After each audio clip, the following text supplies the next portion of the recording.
Me chamo Felipe Oliveira, sou gestor de recursos humanos e especialista em liderança sustentável e coach executivo. Aceitando o convite da LAFNJP, vim conversar com vocês hoje sobre a empregabilidade das pessoas com deficiência intelectual e múltipla na sociedade atualmente. O Brasil tem uma quantidade expressiva de pessoas com algum tipo de deficiência. Esse número chega a 46 milhões, sendo que apenas menos de 1% dessa população está inserida no mercado de trabalho, ou seja, para ser mais exato, 420 mil pessoas com deficiência estão inclusas no mercado de trabalho.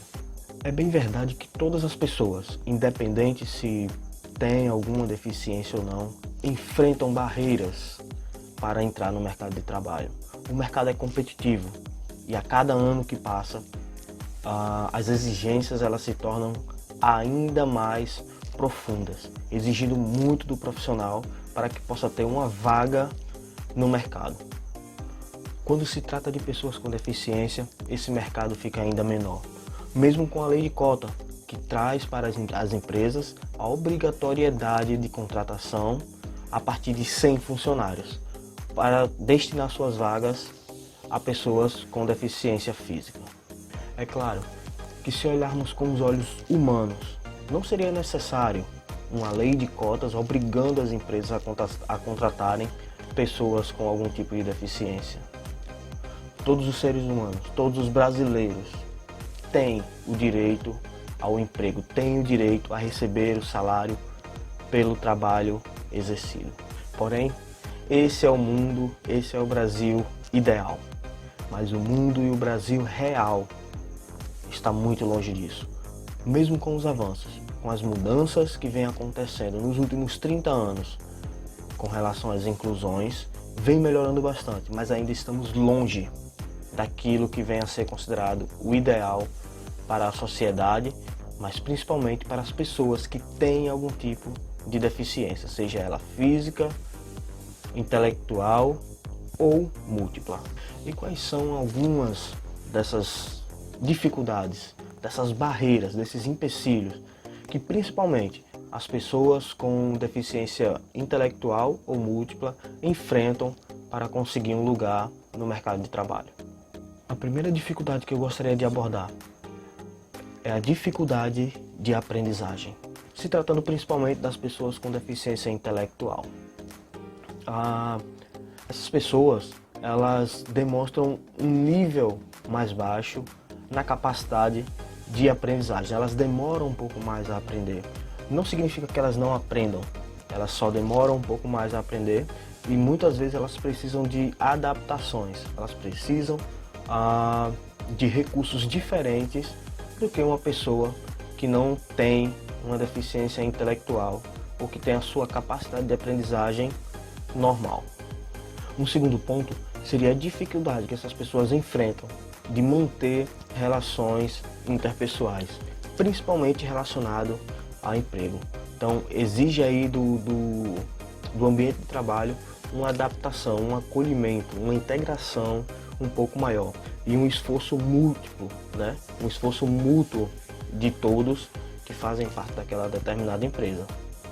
Essa dificuldade de aprendizagem e de relacionamento interpessoal reflete em uma outra área, que no caso seria a falta da capacitação profissional.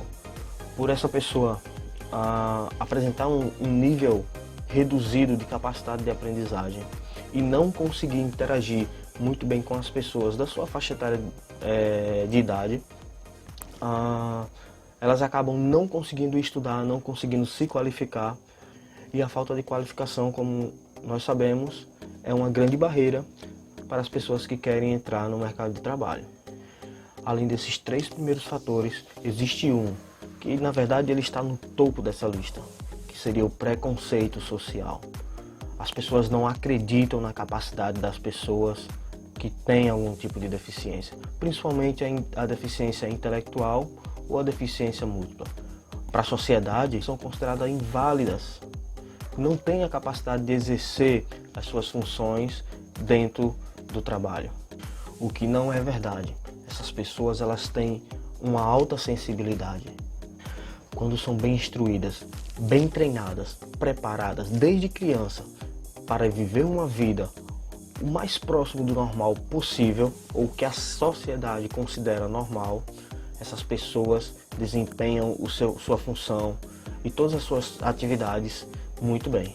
Existe também, infelizmente, o preconceito familiar, quando a própria família não acredita na capacidade daquele indivíduo.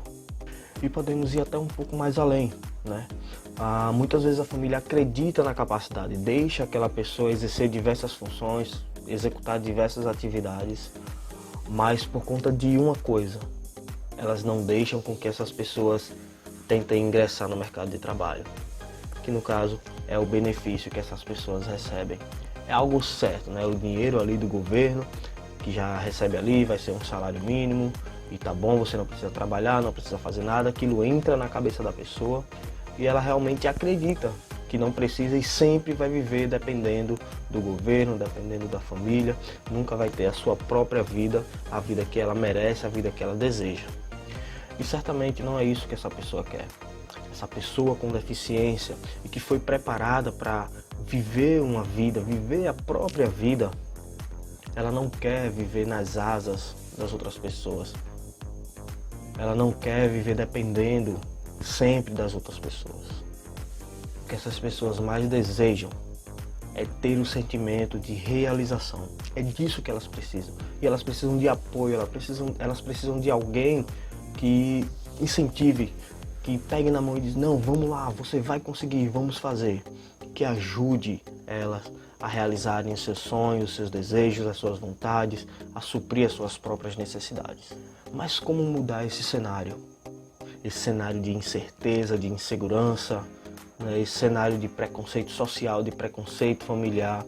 Como mudar tudo isso? Existe uma metodologia que já é adotada aqui no Brasil há alguns anos e que vem ajudando milhares de pessoas com deficiência a ingressarem no mercado de trabalho e realizarem os seus desejos e terem as suas vidas de volta à liberdade que elas sempre quiseram. Essa metodologia se chama Metodologia Emprego Apoiado. Ela surgiu nos Estados Unidos em meados dos anos 80. O emprego apoiado visa, o seu principal objetivo é ajudar as pessoas em situação de deficiência intelectual ou múltipla, né, aquelas mais severas, a ingressarem, a entrarem no mercado de trabalho. Essa metodologia, ela acontece em 3 fases. Nós vamos citar agora, uma por uma, para que você consiga entender melhor e aprender mais sobre essa metodologia incrível que vem ajudando as pessoas com deficiência. O primeiro ponto, a primeira fase dessa metodologia é a fase de avaliação do perfil vocacional, onde nós vamos identificar os pontos fortes e os interesses e as necessidades de apoio daquela pessoa em questão.